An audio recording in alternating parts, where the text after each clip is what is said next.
Oh. No.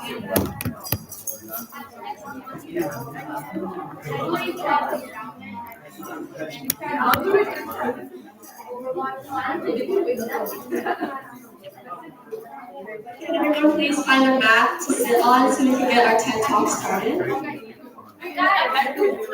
What are you so scared? Let's get up to the front so you can see the board.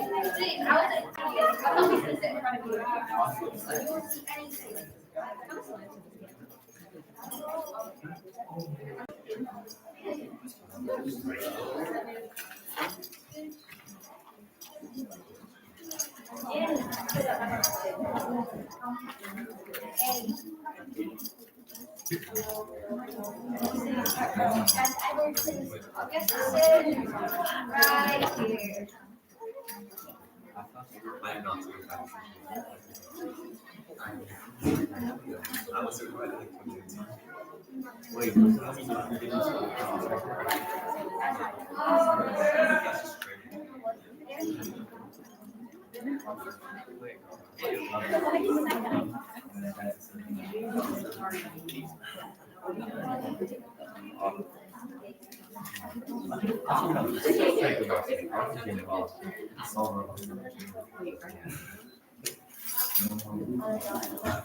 god.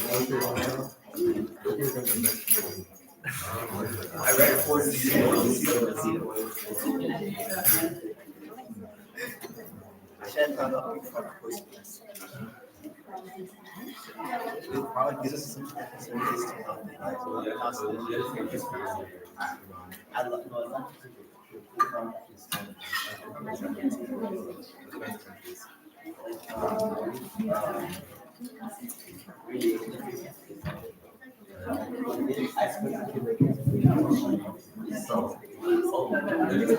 they like the process cancer education without changing this. Oh,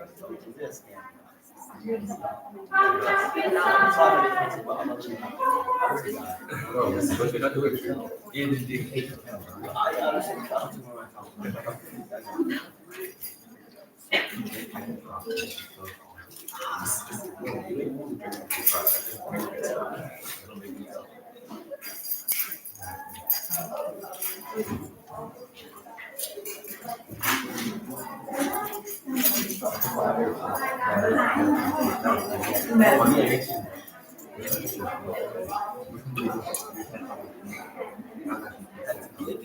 Still addicted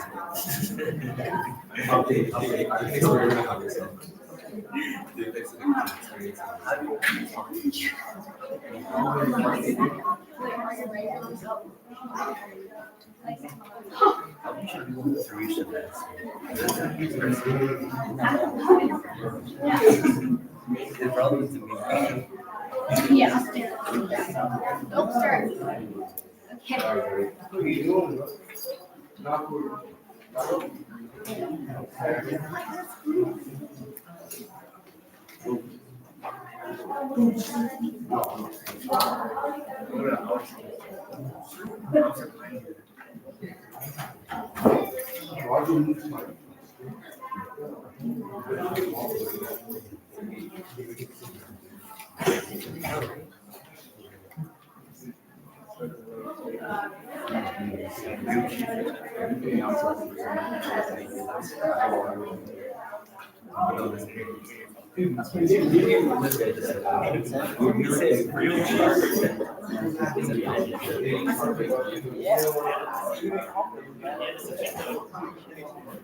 Just practice it up.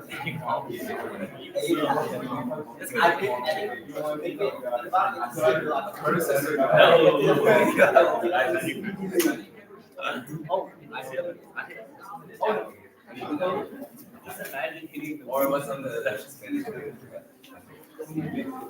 just can't that. Christopher Columbus was not the first one to know. Really can't do that. This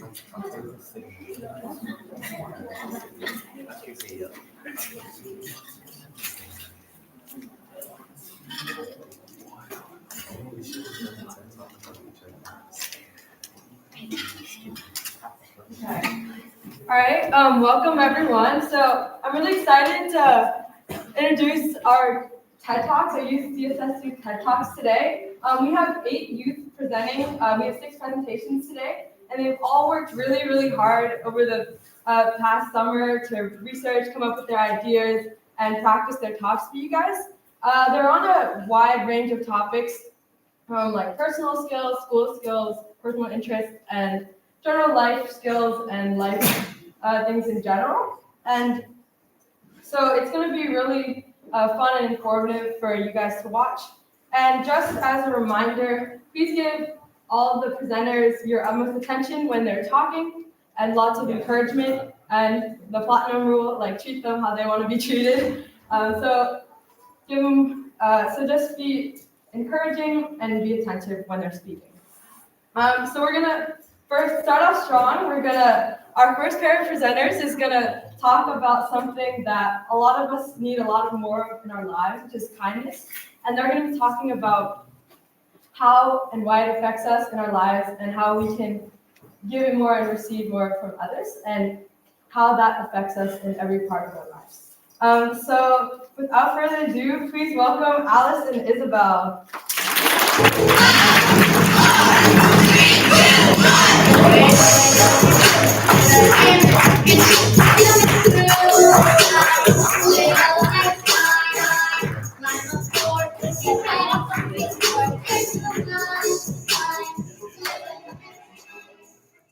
Hi, for those who don't know, my name is Isabel. My name is Alice, and our TED Talk this year is going to be on how kindness impacts people's lives way more than we know. Okay, so just to break down our TED Talk a little bit, I will be taking on the first half of the presentation, talking about what kindness is and how we can spread more kindness as a community. And Isabel will be taking on the second half of the TED Talk, talking about the effects and impacts of kindness. Okay, so to start, what is kindness? Well, if you don't know, then that's why we're here. Kindness in Vietnamese is "tốt", and the definition of kindness is the act of showing compassion and care towards others. And there's a couple forms of kindness I'd like to touch upon. The first one is verbal kindness, which basically means saying nice things to others. So this could be giving out compliments or giving someone a greeting. The second one is physical kindness, which is basically acting on good deeds. So you can practice this by helping your parents carry groceries, or cleaning up after yourself, or holding doors for others. And lastly, I'd like to talk about spiritual kindness, which basically means being kind to yourself so that you can be kind to others. And you can practice this by meditating, doing things you love, or practicing mindfulness. Okay, so this is me when I was around 3 years old, and I wanted to share this today because you don't have to make extravagant acts to be kind. Simple acts such as cleaning, offering help, and giving out compliments encourages others to reflect that kindness onto our community. And although we may not see it in our day-to-day lives, kindness actually holds many benefits. For example, the act of helping my grandma clean reduces her chores, reduces germs and sickness, increases my productivity, but most importantly, it helps strengthen our bond as a family and helps me show my love and care to her. Yeah, okay, so now I'd like to talk about an example of when others in my life were kind. So, although we may not always be able to see how much effort is put behind the scenes, remember to always show your appreciation to others' kindness. So, this is an example of my mother's passion, and her passion is cooking. My family and I decided to help her prepare 400 meals to hand out and donate to the community during the pandemic. And something that I'd like to touch up on is that you can utilize your hobbies to spread kindness. For example, maybe you want to participate in a service project, but you don't have time, and your hobby is crocheting. You can utilize your hobby of crocheting to help make gifts and clothes to donate to the community to spread kindness.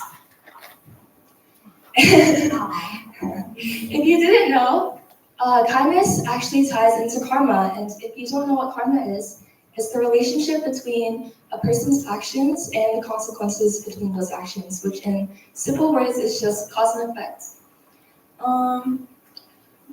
The consequences can be good or bad depending on the actions taken, and by being kind, you're creating good karma. Okay, finally, for my last slide, kindness as community. So, how can we spread kindness as a community? These are some things that we've done as a CSS community. For example, voluntary service projects such as cleaning our community, donating food, clothing, and living necessities to those in need, but most importantly, doing favors without asking for anything in return. Generosity is something selfless and doesn't seek praise, so when you're doing things without asking for anything in return, it ultimately makes you a better person. Okay, finally, I'd like to touch up on this quote. It's by Booker T. Washington. He was an American author and teacher who passed away in 1915, so a long time ago. Those who are happiest are those who do the most for others. I found this quote to tie into our talk because most people tend to believe happiness is something internal, but if we truly want to be happy, then we must serve, which correlates to our CSS slogan, "So love is to serve."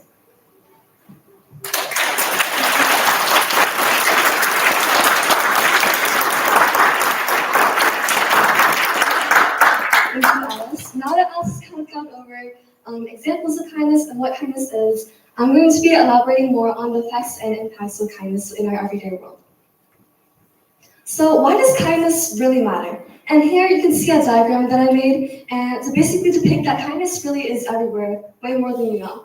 And what I mean by this is just by being kind to one person, say a friend, a stranger, a coworker, or just someone you see on the bus on the way to school, you create a chain of effects by lifting up their mood and demonstrating core attributes like sympathy, trust, and appreciation, and really just feel appreciated for the fact that you're giving them your attention in that moment. And by demonstrating this kindness to them, you create this chain of effects by inspiring them to be kind to others who they might come across in their day-to-day life. And this is essentially how we see kindness in our community every day. Moreover, kindness also helps with self-improvement.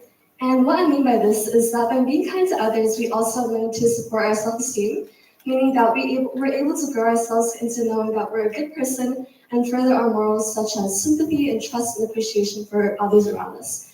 Additionally, we open ourselves to more opportunities by creating healthy environments with our friends and our coworkers, and basically creating a more comfortable environment for others to approach us and create really meaningful relationships that we might want to have in our lives. Lastly, if you're like me, I'm really into science, so I wanted to include the science on kindness on a more biological perspective. And the first bullet point here says that kindness boosts the level of serotonin and dopamine. And I know those are big words, so for those who don't know, serotonin and dopamine are neurotransmitters in your brain, and they essentially give you feelings of well-being and satisfaction. Like there are people who are like, oh, look at these like serotonin pictures of the cute animals or whatever. That's what they're talking about. So being kindness helps boost these neurotransmitters, essentially helping you create a good mood every day. And my second bullet point there says that oxytocin also plays a unique role in forming bonds with others, and that's because oxytocin is a love/connectedness hormone, meaning that this hormone really strengthens your relationships when you're seeking either friendships or like better relationships with your coworkers or even romantic relationships. And lastly, my third bullet point says that acts of kindness are best continued over a long period of time. That means that you can't just be kind one day and then skip kindness for the next few weeks and go back to being kind. That's not really how kindness works. In order for kindness to have its full maximum potential and effect, you need to strive to be kind every single day. And additionally, this act of continuing to be kind also generates these neurotransmitters and hormones on the screen that I talked about, and that just helps you create a better environment for yourself and overall a healthy, both physical and mental well-being. And in conclusion, we essentially want to say that kindness is something that, unfortunately, as society progresses, it tends to become more and more rare. And so we want to encourage everyone here to continue being kind because it really is more important than you know. And as society grows, being kind really makes up what each of us are, and we really want to emphasize that today. Thank you.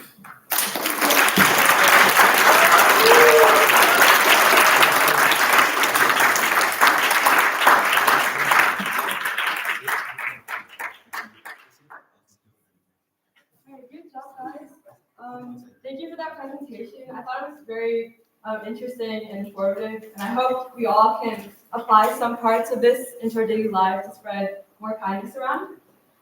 So to shift gears, our next presentation also focuses on like a skill that you can build and use as well. And a lot of us, it's very useful, but a lot of us see it as kind of complicated. But our next presenter is going to show us actually how uncomplicated it is and how we can actually put them into place. And this is goal setting. So without further ado, please welcome our next presenter, Andrew.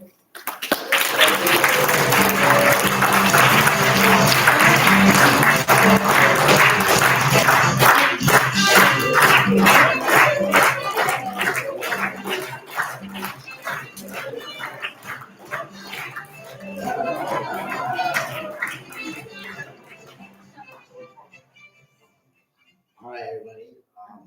My name is Andrew, or otherwise as the Click. And today we're going to be talking about planning some goals. And hopefully by the end of this presentation, you'll be successful and you plan something. And I really wanted to talk about this because I had a really hard goal myself, also known as an Eagle Scout. And it was a really hard and long journey, and I just really struggled during the process. But after attaining that goal, I was really happy about it. So I'm just going to teach you how to do it to your own goals, so hopefully you don't suffer like I did. All right. So I'm going to talk some basic facts first. So what is it, first of all? Well, it's a powerful tool for personal growth and achievement. And it involves setting clear objectives, developing strategies, and taking action to achieve your aspirations. So I'm going to go through the agenda for this. So first thing, we're going to talk about the importance of it. And then we're going to talk about the SMART goal framework, like the one you always learn in school. And we're going to talk about some tips to hopefully be more successful in the process. Then we have a scenario.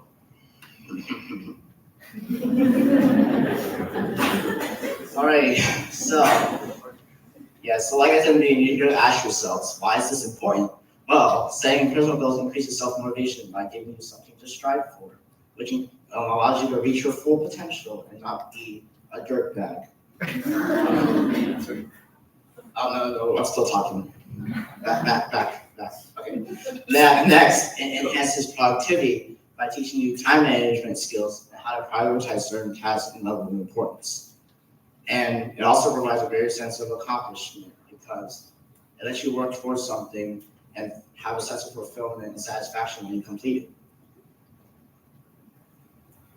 Now, we're talking about the classic SMART goal framework. So each letter stands for something. So S stands for specific, M stands for measurable, A stands for achievable, R stands for relevant, and T stands for time-bound. So first with S, so your goal should be specific. You don't want it to be like a very vague or ambiguous goal, which means unspecific or different, open to different interpretations. Like for example, your goal is you want to improve your fitness. That's not very specific. A more specific goal is you want to improve your 5K run time.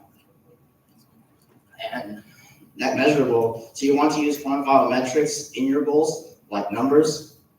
And an example of that is you want to raise your grade from a 97 to a 98. Not just saying, I want to get a better grade. And next, your goal should be achievable. So that means your goal should be realistic and not overly complicated. So your goal shouldn't exceed your time, resources. So like if your goal is really expensive to complete, maybe you should change your goal because it's out of your budget. And next is relevant. So your goals should align with your core values. You shouldn't strive for something that doesn't apply to you. Like you want to go at being a really good biker, but instead you just work towards a rowing goal, which is not very relevant. And next is time bound. So your goals should fall within a certain period of time. It should not go on forever. It should be finished at a certain amount of time. And like that is, you want to improve your Going back to the first example, you want to run a 5K faster. Let's say you want to complete that goal in like a month, but you don't want to say, I'm just going to get a better time without setting a certain time to do that. Next, so now we're going to talk about some tips. Next slide. So, identify your core values. You should do this first when you're trying to set your goal. And as we see up there, core values are fundamental beliefs and principles that guide your actions and choices. Identifying your core values help you align your goals with what is truly important to you. So, yeah, that falls into relevancy because you really want to know what's important to you and what connects to you. And those are some examples up there: family, personal growth, contributions, financial security, which happens to fall within one of all the drama concepts, financial debt. Okay, this is another thing you're going to do during the process. You want to conduct a self-assessment. So it's a really important step because you have to reflect on your skills, experiences, interests, and limitations. So that means you want to evaluate your strengths and weaknesses. And those are some questions to ask yourself while you're doing a self-assessment. And next, we're going to talk about prioritizing your goals. So you have a list of goals. Prioritize them based on importance and urgency, and focus on the ones that are the most important. So first, you want to go from high priority, medium priority, and low priority. So high priority goals are the most important goals. They affect your success and well-being. Like, for example, learning how to drive. Ben? So yeah, that's a very important goal because you don't know how to drive. You're gonna probably try to like kill yourself. And luckily, you just get paralyzed when you become alive. Now, next is medium priority goals. So these goals are really important too, but they can be addressed later, like eating a healthier diet. So it won't kill you right away, but you should think about it long because that means you'll live a shorter lifespan, and you don't want that. And lastly, we have low priority goals. These are just goals that if you want, you can adjust them later, like getting that job promotion or earning your Eagle Scout. Yep. Okay, so this is another thing you should do when you plan your goals too, is creating an action plan. So it outlines your steps you need to take to achieve your goals, and it provides a roadmap for your journey to keep you accountable. The first step is to break down the goals. So you want to make your goals like into smaller steps instead of one big bite of a sandwich or a hamburger, whatever you want to call it. And if set deadlines, it's so you can complete things on time and just make you more accountable. And identify your resources. So you have to know what you have. You can't just tackle a goal when you don't have enough money for it. And tracking your progress, you want to see where you are at completing your goal because that measures the amount of success in the time that you have. Now, overcoming obstacles and setbacks. So this is a very important tip. You have to learn how to accept drawbacks and obstacles in your way of completing your goals. Because I'm telling you, there will be challenges. It's not easy. So expect challenges anywhere, whether it be big or small, and learn from your mistakes. So don't view your mistakes as like obstacles. You want to learn from them and just make you more successful next time when you're reviewing the goal or you're just making another one. And seek support. Ask for help whenever you need it. Because when I did my goal, I asked a lot of Boy Scouts and Jones to help me, and that really helped me get to where I am now. And stay positive. Don't have a negative mindset. Have a positive mindset, because the mindset is what gets you to keep going, despite what happens. And lastly, celebrate your milestones, reviewing progress. So you just want to review. So these are essential for maintaining motivation, staying on track. It allows you to acknowledge your achievements and makes you necessary adjustments. Now we're getting to the fun part. Now it's time for a scenario. So, are you all ready, kids? I can't hear you. All right, let's get started. So this is, does anybody want to name him? All right. Wait, what's the guy called? Joe. Okay, let's get him Joe. Okay. Okay, so this guy's name is Joe, and he is a joined Boy Scout, and he doesn't know what to do with his life, but he does have one goal, and we're going to the next slide to see what that goal is. He wants to become an Eagle Scout in 4 years. That's really similar to what I did. Alrighty, so this is the Eagle Trail. Dun dun dun. So it's a so by his fellow scouts and Jones, it's been rumored to be a very dangerous trail that's not as vigorous and very hard to pass. And a lot of people make it to the end, but whoever do, they get like 1 million plus aura, plus like magical powers, which is I don't think that's true, but that's fine. Yeah, so we have 7 ranks here. The 6 on the trail are the obstacles. So we got scout rank, tenderfoot rank, second class, first class, star, life, and finally eagle, which should be shining, but the sun's too far away. All right, so now, I'm just going to talk about what he did. So he goes through his goal, and in his first year, surprisingly, he surprises everyone by getting to first class immediately. Well, that's not very common because most people get at least tenderfoot on their first year. I'm impressed. But the troubles happen when he reaches star rank. He goes into a mental breakdown because he realizes he has to do merit badges, which no one had told him about. He's like, oh, dang it, I have so much more work to do.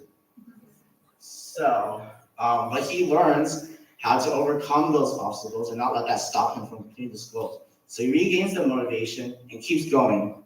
And finally, after 3 more years of earning merit badge and doing ranks, he achieves his goal. Woo! And he gets his medal and badge and just feels like an absolute winner. And that's the end of my presentation. So I hope you learn how to plan your goals now and you learn something new about goal planning. Thank you.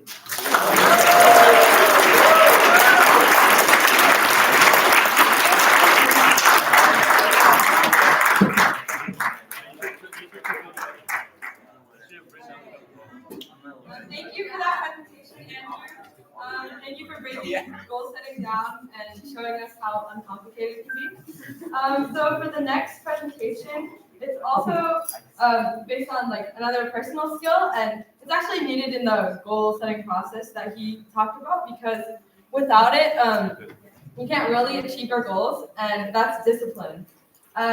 So please welcome our next presenter, Caitlin, who will be talking about discipline.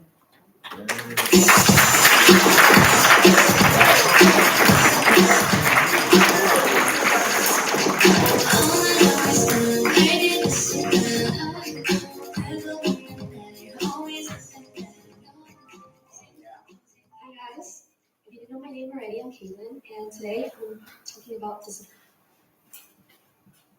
So for my table of contents, I have what is discipline, why do we need discipline, and how should we practice it, and then conclusion. So does anybody want to do their own answer, what is discipline? Does anybody? Andrew? Just knowing how to get yourself together when you don't want to. Okay, that's pretty good. Anyone else? Go ahead. It's like when your parents make you go to Kumar. Very true. Oh. Technical difficulties. Oh yeah, okay. Does anybody else have any answer? Yeah. Sticking through what you originally planned, even if you don't have any motivation. Yeah. Okay. So by dictionary definition, discipline is control gained by enforcing obedience or order. So this could be expressed 3 ways. It could be punishment, so that could be your mom yelling at you, go clean your room, or self-improvement, so you telling yourself, oh, I should probably go do my homework now. Or instruction, so your coach telling you to improve something in your school. So why is discipline important? when we practice discipline, it leads to it leads to habits, and then those habits create routines, and then those routines become a better lifestyle. But more on that, how do routines lead to a better lifestyle? Routine benefits, they are constant practices of your habits, so you get more comfortable with them. If you're like, trying to better yourself. They also improve your mental strength, so that means more concentration, perseverance, and consistency, which is really good. Yeah. So I broke down discipline into 4 steps, and the first one is to self-evaluate. So this means being realistic with yourself, understand who you really are, like know your strengths and weaknesses, and also forgive yourself for past mistakes. So my personal example is I am a very big procrastinator, and you can see here, I don't know if you guys can read it, but it says, it feels impossible to walk in like I did in the first semester.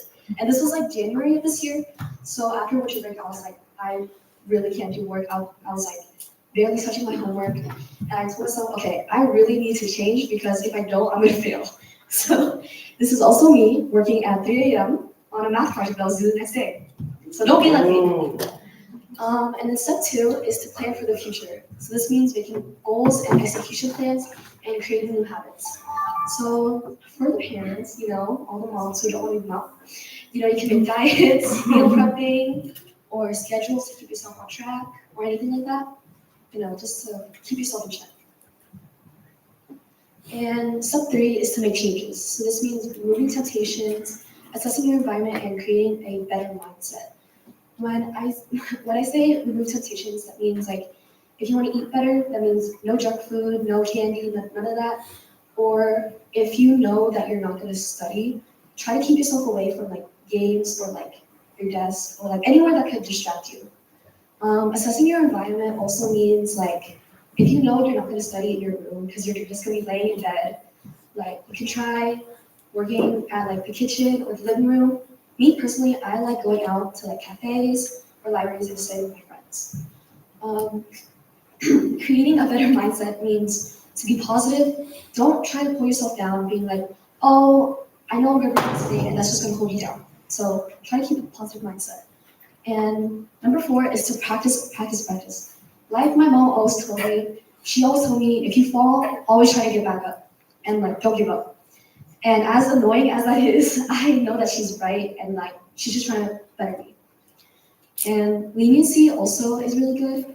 If you keep pushing yourself, you're obviously going to get burned out, and at that point, that's really hard to get back up from. So taking breaks is always really good. And some personal examples for me, this is my temptation, Brawl Stars. For some, it's Brawl Stars. For some, it's League of Legends, which you should not be playing all the time, like some people. And then this is also me assessing my environment. I forgot to mention, but make sure you know who you're surrounding yourself with. So this means like me surrounding myself with CSS. We're good people. We try to do our best. Better our community. Try to stay away from people who you know is going to drag you down. Because why would you want to be friends with them if they're not going to bad people? And then this is also me going to the gym with my best friend. And this is me truly, having fun, our leniency. And so, next slide. So in conclusion, if you aren't going to take anything from this, I just recommend you be consistent with what you want to do, stay positive, and be yourself.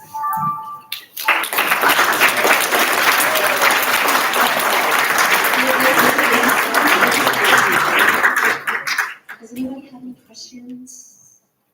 Yeah. We're trying to kiss the camera or something. Sorry? We're trying to kiss the camera or something. If I saw like it's like this. I don't know what you're talking about. Anybody else? Yeah. So I'm wondering, how does all the pictures from the camera, how does that tie into discipline? I am using my own personal examples to show you what not to do. Don't play Brawl Stars all the time, And League of Legends. And League of Legends. Yeah.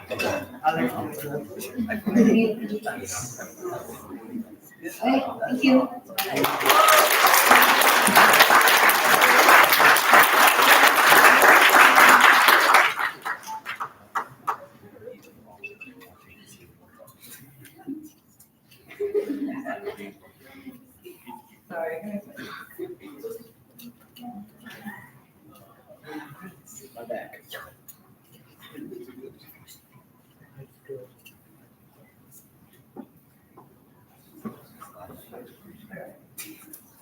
All right, so thank you for that presentation. This next presentation, we're shifting gears a little bit from the personal skills, but you can take some of those personal skills into our next topic, which is about school.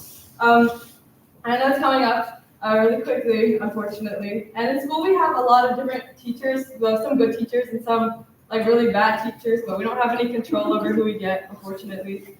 But we do have control over how we respond and how we act with the teachers and how we can work with those teachers to get through the year. So the question is, how can we do that? And that's what our next presenter is going to be talking about. So please put your hands together and make some noise for Love Being.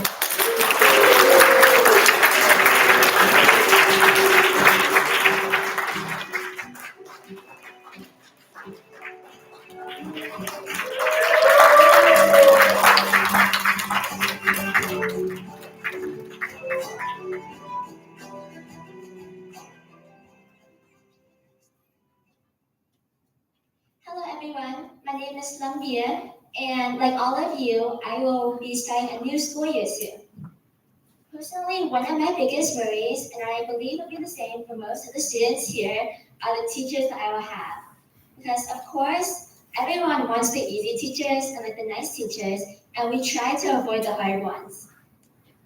But then, of course, we never know what type of teacher we're going to get, so it is extremely important to know how to thrive with different types of teachers, and that is the topic that I want to share with everyone today. So based on my research and experiences, there are 4 different types of teachers that I found. The first type is Miss Mom. So this type of teacher tends to do things for the students instead of letting them figure it out themselves. And something that you should do with this teacher is that you should always pay attention when they go over new class materials because you'll be expected to learn by observing. And something that you shouldn't do is that you should not take advantage of her niceness by being disrespectful to her or always expecting them to help you. Okay, so one personal experience that I had with this type of teacher was my 8th grade English teacher. She was really nice. She would always give out like candies or stickers or snacks to us during class. And then she would always answer our questions and like do our homework and classwork for us. So we never really got a chance to learn how to like answer questions or write essays. And when it came to the end of the class and we had to do a Kahoot, a lot of my classmates didn't know how to answer the questions because they were never given a chance to before. Something that you should do with this type of teacher when you encounter this is that you should ask her politely to let you figure out yourself first before she helps you. And then if you get stuck, you'll ask them to help you later.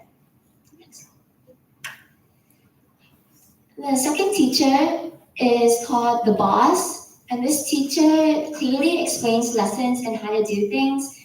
They also tend to relay info through class lectures, and they follow the lesson plan really closely. This teacher also gets really upset when rules or expectations are broken, so you want to make sure to follow them closely.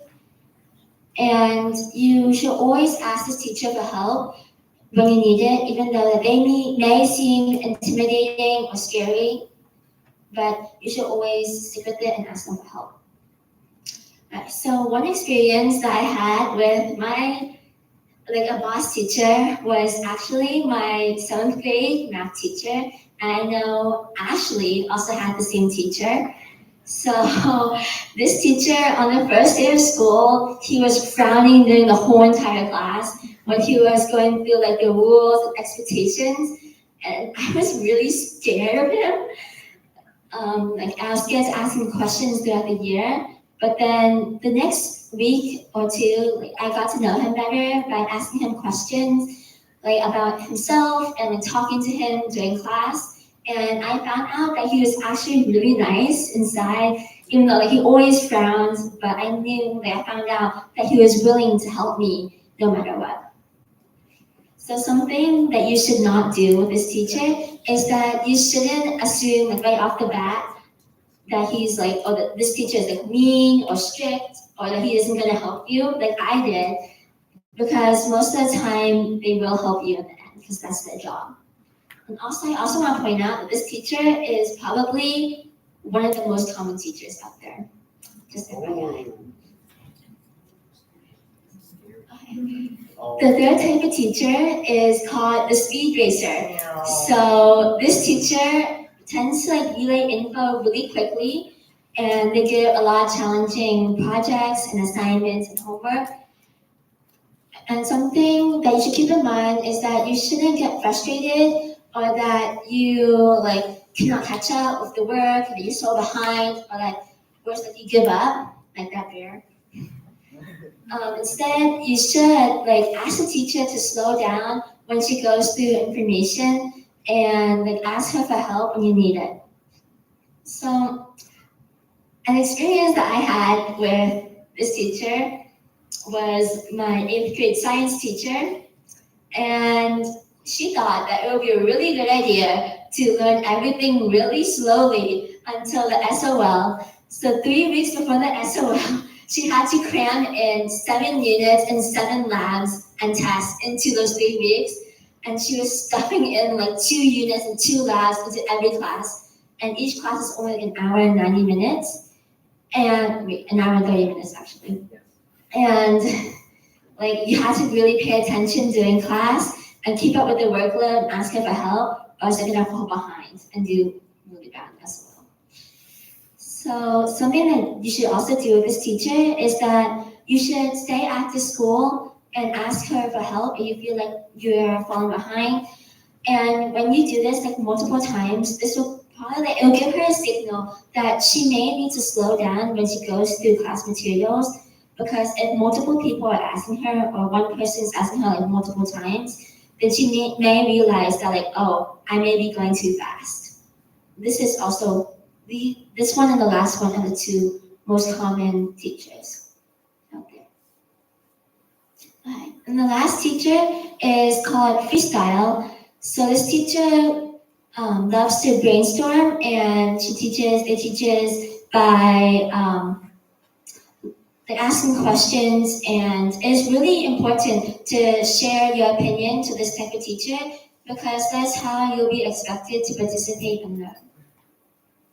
So my most recent experience with this teacher is like 2 weeks ago, I took a geometry prep class, and my teacher would call each one of us like randomly to the board. He would put up a geometry equation or problem, like a diagram, and he would ask us to solve it, and then we have to explain how to solve it and whether we think like that's the best way or the easiest way for us. And something that you should keep in mind with this is that while sharing your opinions and knowing your opinions is like really important, most of the times there are more than one way to answer a question or solve an equation. So you want to be mindful of the thoughts and opinions of others and recognize them.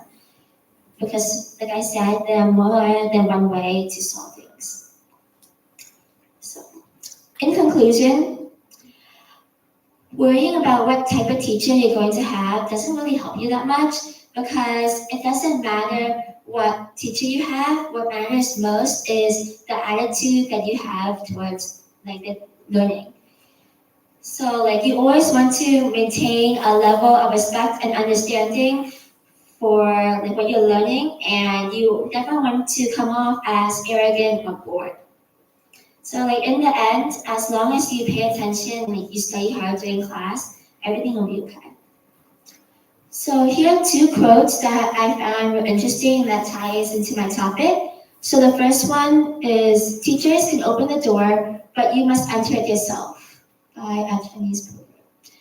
And then the second one is, 3 things you control every day are your attitude, your effort, and your actions. That's by John Gordon. So thank you, everyone.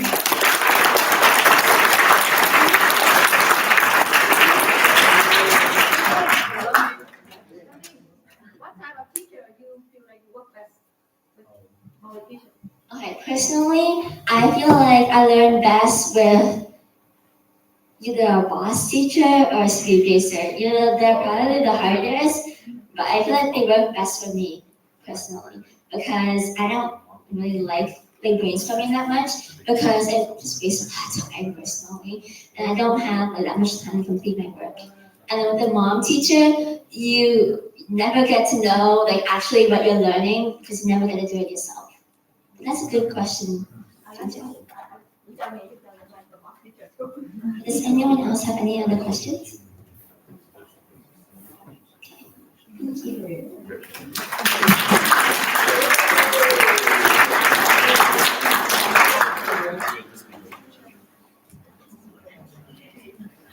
All right. Speaking of school, I just have a question. How many of you guys are taking foreign language classes at school next year?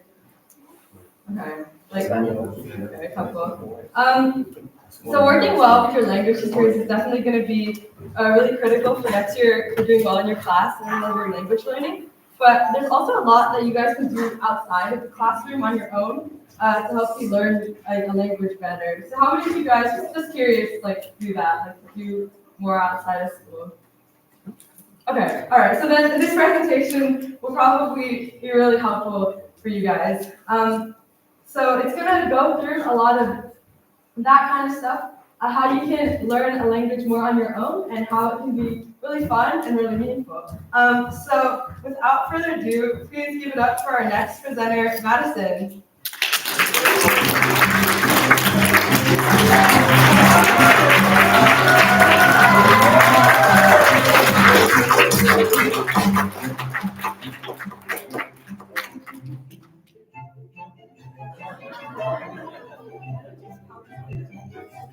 I just saw it. Slideshow. I didn't know it was a slideshow.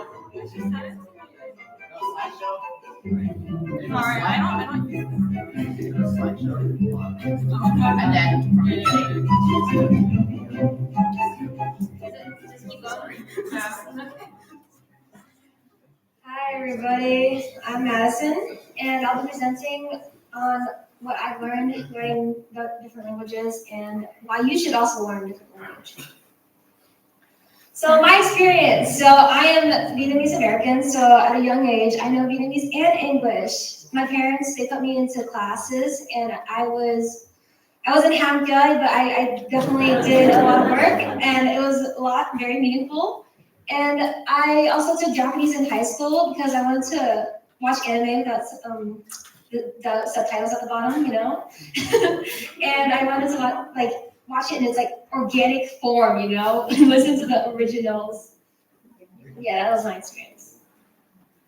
So learning another language, it's just 4 things. If you think of it as just learning 4 things, then it gets easier. So it's just developing your listening skills, your speaking skills, your reading skills, and your writing skills. And that's the 4 key elements to learning any type of language. Another thing, I got these slides off of Canva. So it was literally about how to learn English. So I just copied because it's basically the same thing. Okay, and to develop your listening skills, for me, so Vietnamese was, my parents just spoke to me in Vietnamese as a kid, and in my Japanese class, we had an exchange program, and so we would talk to people from Japan, and that was really cool. And so another thing, you can listen to podcasts, use audiobooks, and you can use Duolingo. It is actually very helpful when learning another language. And another small thing is I learned Mr. Beast. He has different languages, voiceovers. It was actually really helpful. Yeah. And improving your speaking skills. So it can be difficult if you don't have another person to talk to. So if you're learning by yourself, your speaking skills, you'll have to get out of your comfort zone and be not afraid to sound stupid, because you will. I'll be honest, you will sound so stupid, probably to another not native speaker. But that's the part of the learning process, and you have to be comfortable with that. And do conversation practices. Once again, you could just don't go up to strangers and be hey, in another language, but you could go travel countries. And yeah, so I took part in the language exchange program, and there's mostly there's some clubs at school. There's Japanese clubs and VSAs. And to master reading and writing, I read a lot of manga. And Vietnamese reading, I did a lot of reading. Oh my god, I went to school and I would read what is it called? And I was like, wow, I can read this. And I felt very proud of myself for that. and I would look at articles in newspapers and I would try to read in Japanese, but like it was very difficult to understand. And for writing practices, I would every day I would write in Vietnamese. And I would like every week, I remember going to the temple and like having a Sunday class. And I would like do an hour of writing and learning new things.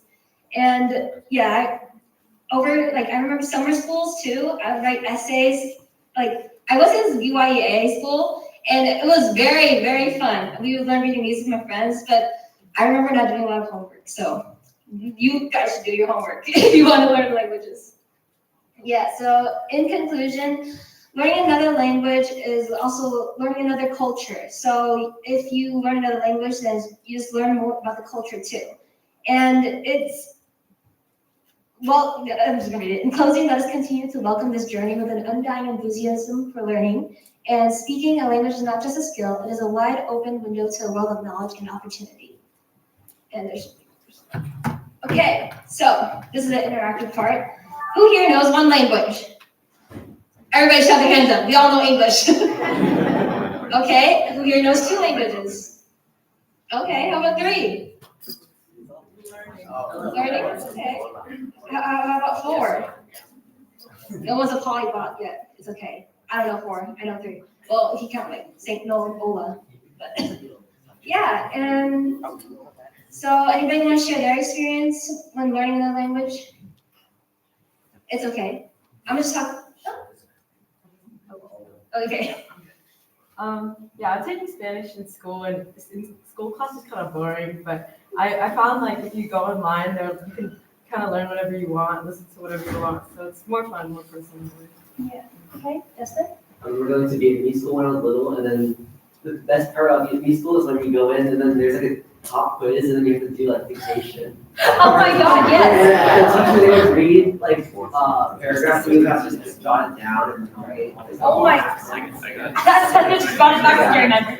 Oh, no. Yeah, I'll mix all of the homework.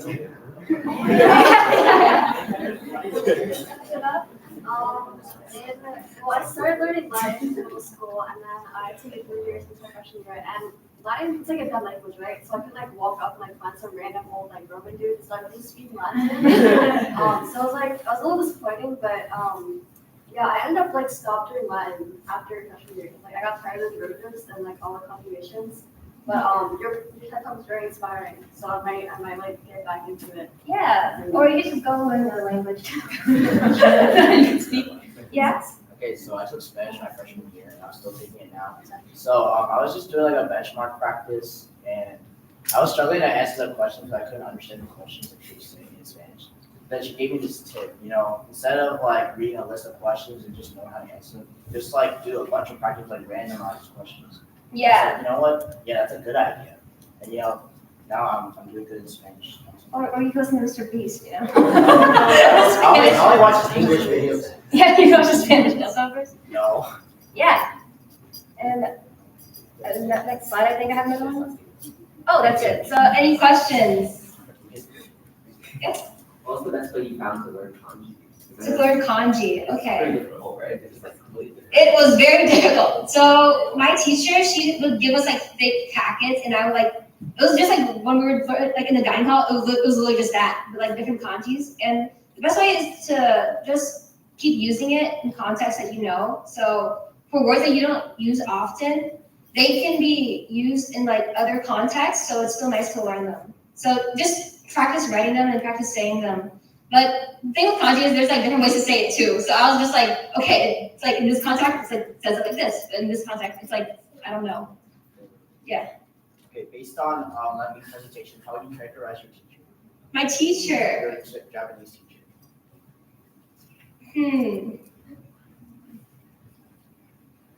She was a character.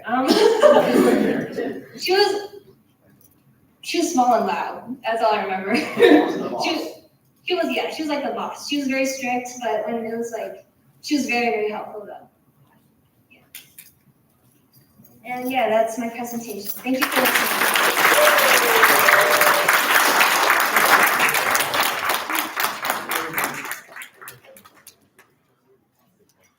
All right, thank you, Madison.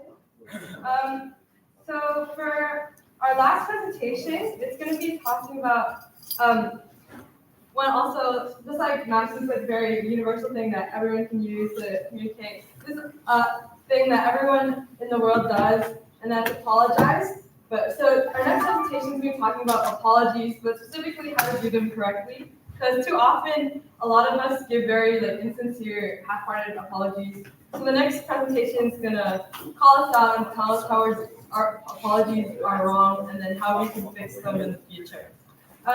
So last but not least, please welcome Annie and Joy.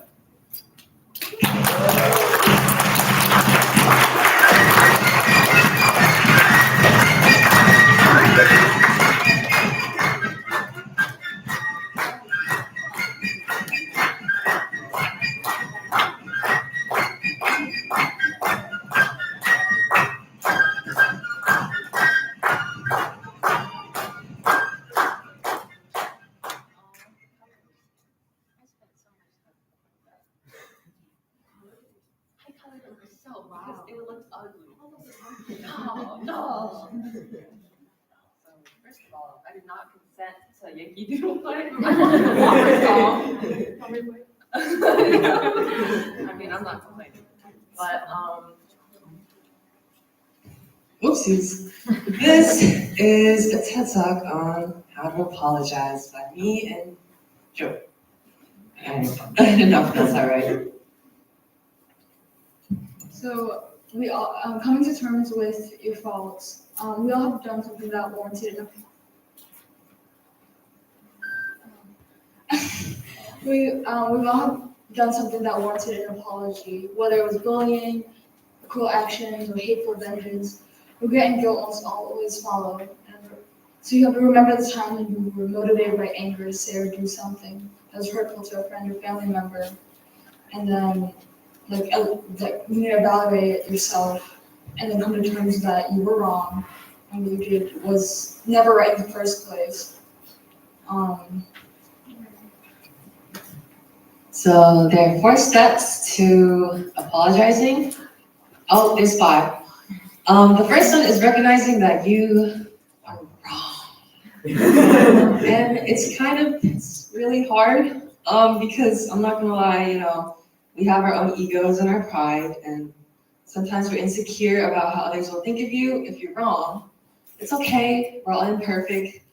I'm definitely imperfect. I don't think I apologized to Ben for biting him. So to recognize you're wrong, you have to recall what happened.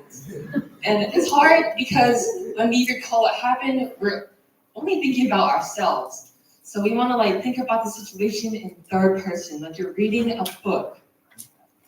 And then you have to empathize with them because we're only thinking about our own feelings. So, get in their shoes, even if their shoes are a little stinky, but get in their shoes and think about their perspective and how they might be feeling because of what you said or what you did. I'm wrong, sorry.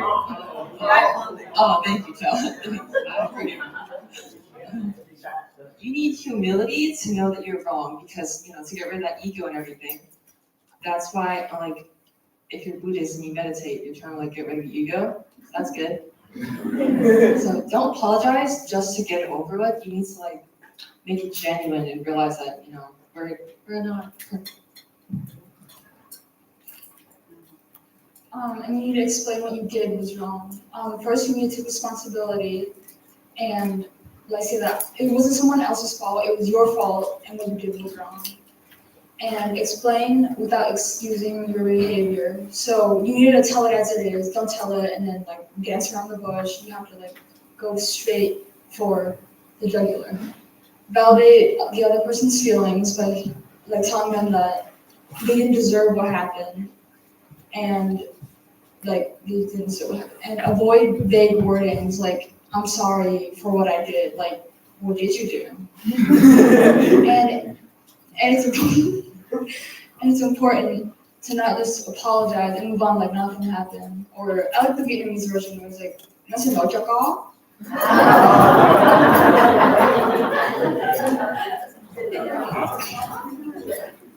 And act like nothing happened afterwards, because you can't pull a James Charles and then like disappear and then come back like nothing happened and understand your actions are wrong. Knowing and understanding are two different things that don't always come easily. So let's have an example. You keep ghosting your friends. The Skibbity Ohio Whistler. Because of your avoidant issues, and now the Skibbity Ohio Whistler is mad at you. He's a little angry. So a bad apology is saying it's because of my avoidant issues. Why is that bad? It's because it doesn't really address your responsibility that much, and you're kind of using it as an excuse. A good apology is, I realized how my avoidant issues have been affecting you, and you have every right to be mad at me. Because even though you have avoidant issues, you're not using that as an excuse, and you're validating the other person's feelings. Please don't name your child Ohio. It's gonna be really And expressing remorse is important, not only verbally, but like futurely, where like want to approach them at the right time, and don't always come with like a group of people to like validate yourself, because this is a problem that you created and not for someone else to solve. And go into a solitary environment, and then tell them like that you're sorry, so that there are no interruptions. And you cannot expect immediate forgiveness, because it didn't affect you, it affected the other person. Because when you like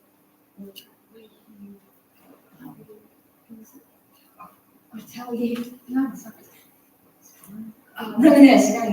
When you reminisce on what you did during your day, like after you, for example, like say you bullied someone and called them ugly, like what did you do for the rest of your day?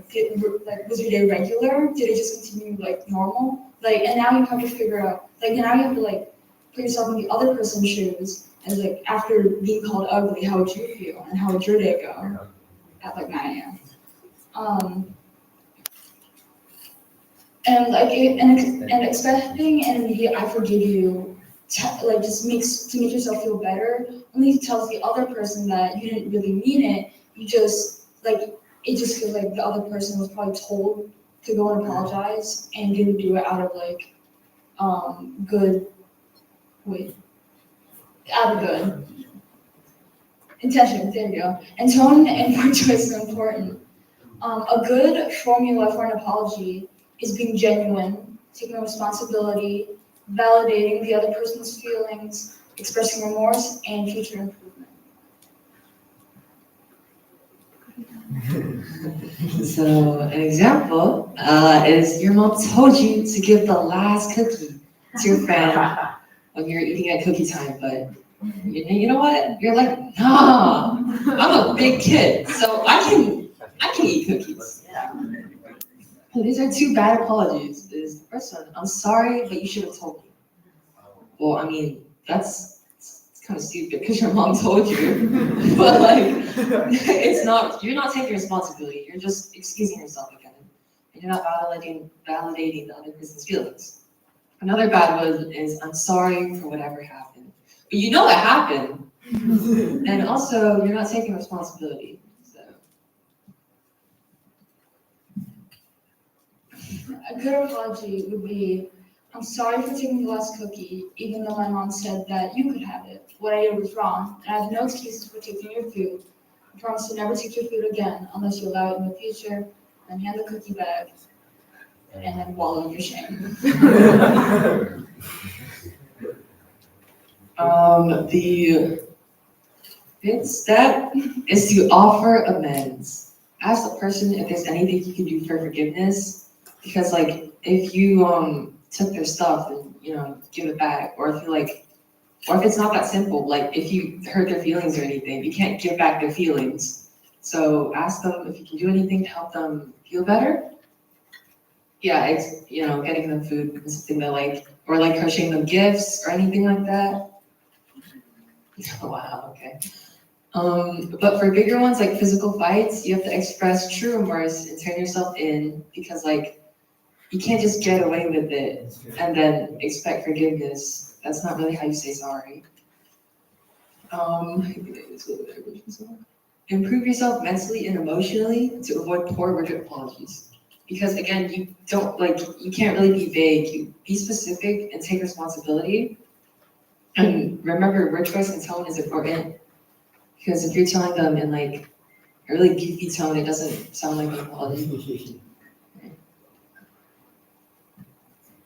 So to reiterate, the 5 steps to reaching a good apology is 1 formula: be genuine, take responsibility, validation, express remorse, and future improvement. Recall what happened, and offer amends. Because the other speaker just said something. No. Chat.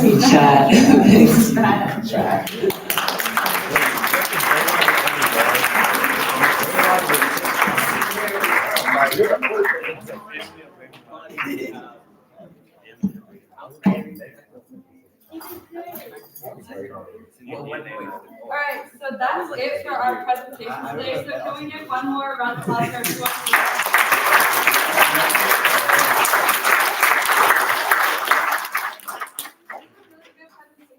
Everyone did a really good job preparing and presenting today.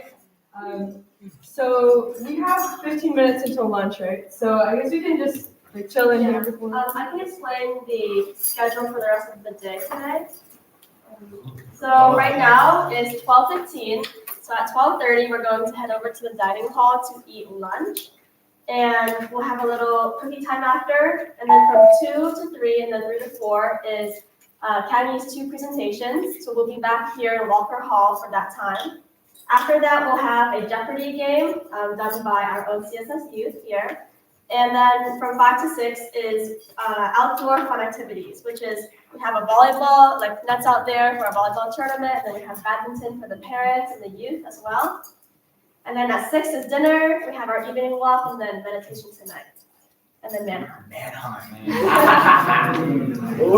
So that's the schedule for today. You got this, Ben.